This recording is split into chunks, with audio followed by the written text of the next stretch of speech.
پاکستان اور بھارت کے مابین حالیہ مختصر لڑائی تاریخ کی ایک منفرد فضائی جنگ تھی جس میں 100 سے زائد لڑاکا طیاروں نے حصہ لیا۔ اس فضائی جنگ نے ساؤتھ ایشیا میں طاقت کا توازن پاکستان کے حق میں کر دیا ہے۔ پاکستان ایئر فورس کے شاہینوں نے بیک وقت جدید الیکٹرانک وارفیئر، اسپیس، سائبر اور ریڈار ٹیکنالوجی کو پوری مہارت سے استعمال کرتے ہوئے انڈیا کو شکست دے کر فتح کے جھنڈے گاڑ دیے۔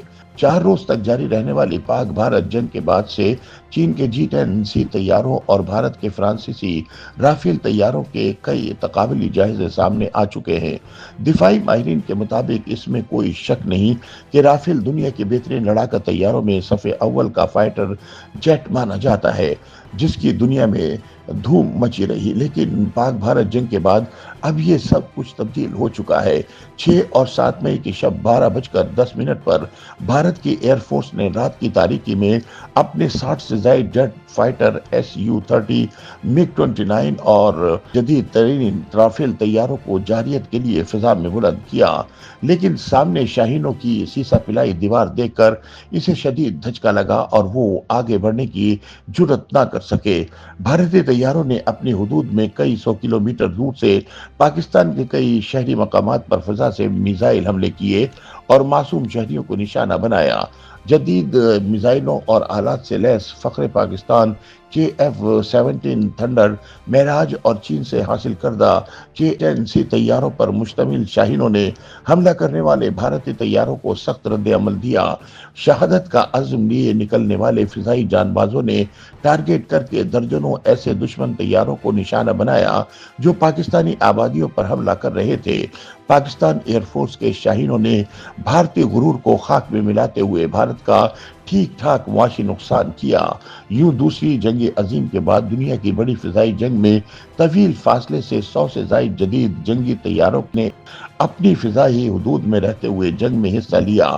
یہ وہ منفرد فضائی معرکہ تھا جس میں فائٹر پائلٹس نے ایک دوسرے کی نظروں سے اوجھل رہ کر جنگ میں حصہ لیا۔ 1 گھنٹے سے زائد جاری رہنے والی اس فضائی جنگ میں پاکستان نے نئی تاریخ رقم کر دی اور بغیر کسی نقصان کے بھارت کے 5 طیارے مار گرائے۔ پاکستان اور بھارت کے درمیان محدود جنگ میں معاملہ صرف بھارتی طیاروں کو گرانے کا نہیں، بلکہ جنگ کے دوران جدید اور تیز رفتار ٹیکنالوجی، تباہ کن ہتھیاروں کا درست سمت میں استعمال، دشمن کا کمیونیکیشن نظام جام کر دینا اور ہدف کو کامیابی سے نشانہ بنانے کی بہترین صلاحیت کا اظہار بھی ہے۔ دفاعی ماہرین کے مطابق یہ ایک ایسی منفرد فضائی جھڑپ تھی جس کی مثال تاریخ میں نہیں ملتی۔ پاکستانی ایئر فورس کی جانب سے بھارتی طیاروں کو ایک ایسے جال میں پھنسایا گیا جو زمینی ریڈار، فضا میں AWACS طیارے اور خلا میں موجود سیارے کے ذریعے بنایا گیا تھا۔ بھارتی طیارے ایک ایک کر کے اس جال میں پھنستے چلے گئے۔ Air vice marshal Aurangzeb Ahmed کہتے ہیں کہ پاکستان کی مسلح افواج نے اپنی فورسز کے تربیتی معیار پر کبھی سمجھوتہ نہیں کیا۔ الیکٹرو میگنیٹک اسپیکٹرم کا کامیاب اور انتہائی مہارت سے استعمال پاک فضائیہ کی بہترین کارکردگی کو ظاہر کرتا ہے۔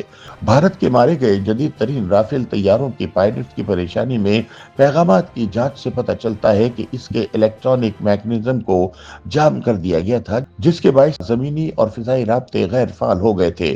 ISPR کی بریفنگ میں بتایا گیا تھا کہ بھارتی طیاروں کا فضا سے زمینی ریڈار اور کنٹرول روم سے رابطہ ہی منقطع نہیں ہوا، بلکہ 7 معاون فائٹر جیٹ سے بھی رابطہ ختم ہو چکا تھا۔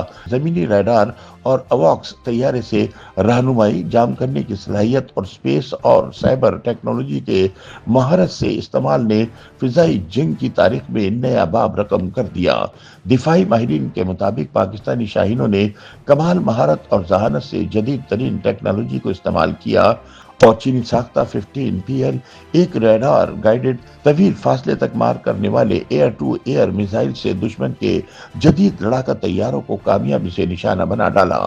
ان کا کہنا ہے کہ اس مختصر جنگ میں پاکستان کی بھارت کے خلاف واضح جیت نے اب ساؤتھ ایشیا میں طاقت کا توازن بدلتے ہوئے انڈیا کے بجائے پاکستان کے حق میں کر دیا ہے۔